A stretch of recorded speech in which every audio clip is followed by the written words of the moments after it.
Hi everyone, welcome back to my another video.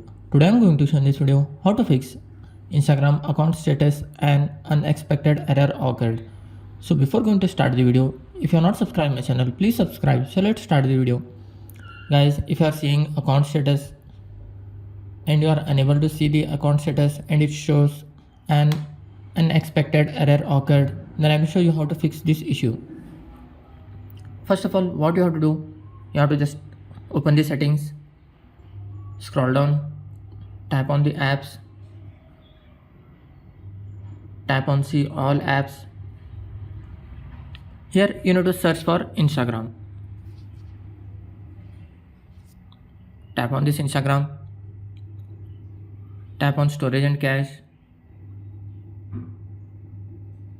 Once you have to tap on clear storage.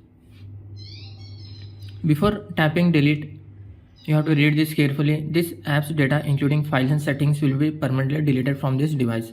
Means when you tap on delete, your Instagram account will be logged out and your offline videos will be removed from this.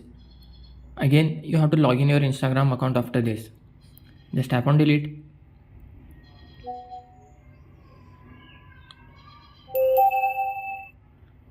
Then open the Play Store. Tap on this search. Then tap on Instagram. If your Instagram is not up to date, then update it from here. After completion of this update, restart your mobile. After restarting, again open the Instagram and log in your ID. After doing this, check, hope your issue will be resolved. That's it guys. So in this way you can fix an unexpected error occurred on your Instagram. Thanks for watching. Hope if you like this video, please like, share and don't forget to subscribe.